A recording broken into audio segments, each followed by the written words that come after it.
Hello guys, i-check natin tong washing machine. May chromatic. Ang sira nito guys yung niya, dryer. Ito guys, yung dryer. Ayan, nakasaksak na ito guys. Ayan, nakasaksak na siya. Testing natin. Ayan. Mungubong lang siya oh. Oh. Ayan. Ayaw umandar. Ayaw umandar guys oh. Oh, ayaw umikot. Oh. Ayan, ano yun natin guys, bubuksan natin ito, titingnan natin kung anong problema niya. Anong sira. Bakit ayaw umikot. Bubuksan natin dito guys. Ayan. Ito, tanggalin lang natin yung tornilyo na to. 3 tornilyo. Ito guys, bukas na guys. Guys, okay naman siya guys dito. Ito okay naman siya. Yan, oh. May function siya dito.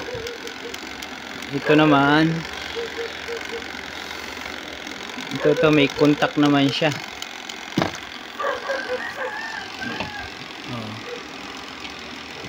Kukontak naman siya oh. Oh. Yan.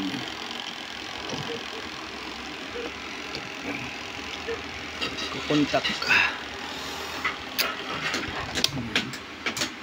Check natin dito guys sa ilalim yung motor niya. Check natin. Buksan natin to. So ito guys, bukas na guys. Titingnan natin. Ito yung preno niya. Okay naman, medyo matigas-tigas lang. Ito, lalagyan natin ng langis ni kalawang na.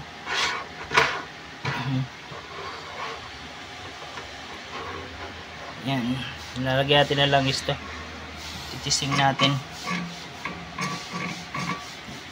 Testing natin yung saksak. Saksak na yan. Pandarin natin. Try natin pandarin.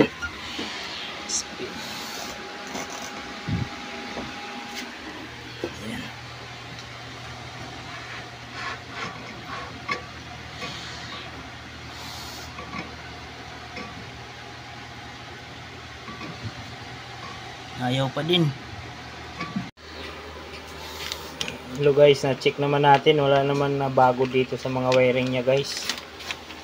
Tsaka yung motor niya umiinit naman. Ibig sabihin may contact siya. Gumagana siya. Yan, ayaw lang umikot.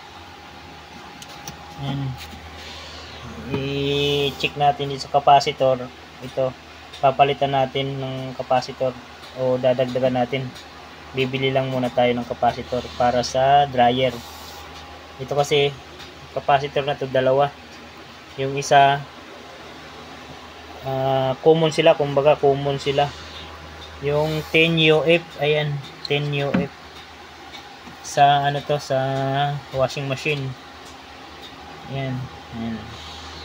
Plus 4 UF, 4.5 UF. Yan ang bibili natin, yung 4.5 UF, 4 or 5 UF. Yan ang bibili natin para sa dryer.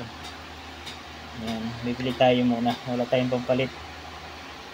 Tingnan natin kung gagana pag napalitan ng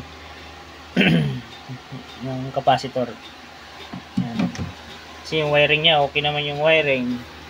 Yung spin niya, okay naman, gumagana naman. Yan, yung contact niya. Ay, ito. Yun.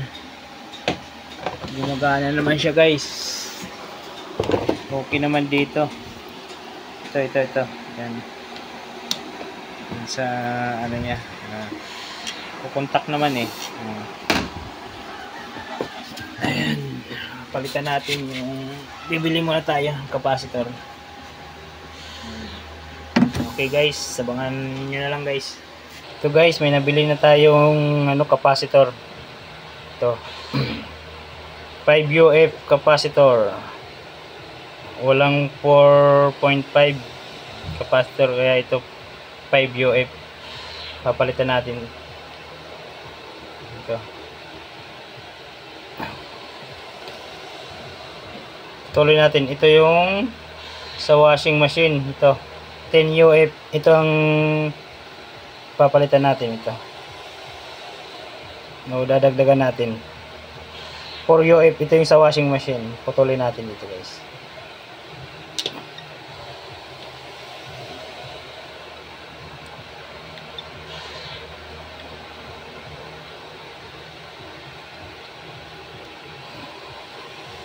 Ayan o. 4.5. 10.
Dugtong natin at matesting kung okay na.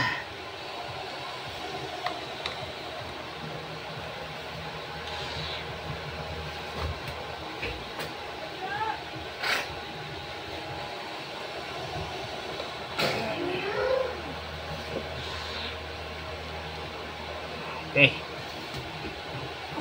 Dugtong muna na.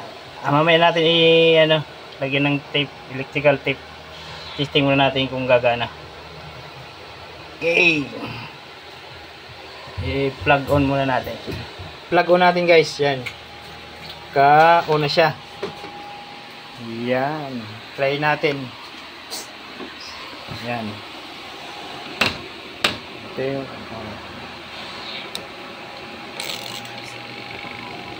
yun. Success. Umikot na guys oh. Oh. Success. Umikot na. Yes. Capacitor lang guys. Ayan o. Dinagdagan natin. Oh. Oh, narinig nyo guys. Umikot na. Oh. Okay. Oh. Ayan. Tumigil na siya kasi bukas. Okay. I-fix na natin to. Gumana na. Okay na pala siya guys ha. Okay na. Capacitor lang pala ay kailangan palitan. Palitan yung capacitor ng dryer. 4 UF. Pinalit natin 5 UF kasi walang available na 4 UF. Mas okay naman siya. Yan. Okay, yung tiningnan kasi natin, motor, okay naman yung motor. Yung preno niya, okay naman. Yan. Tsaka yung sa dito sa ano niya, sa switch niya dito. Sa spin niya, okay naman. Tapos, ito may contact naman siya. Oh. May contact naman. Oh. Yan. Ang problema, capacitor lang pala. Yan. Napalitan natin guys, okay na. Yan, mandar na, i-fix na natin. Ibalik na natin.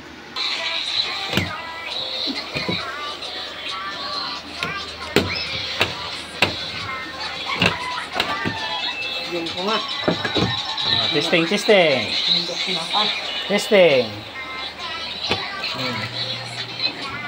Okay. Mandar na oh. Success.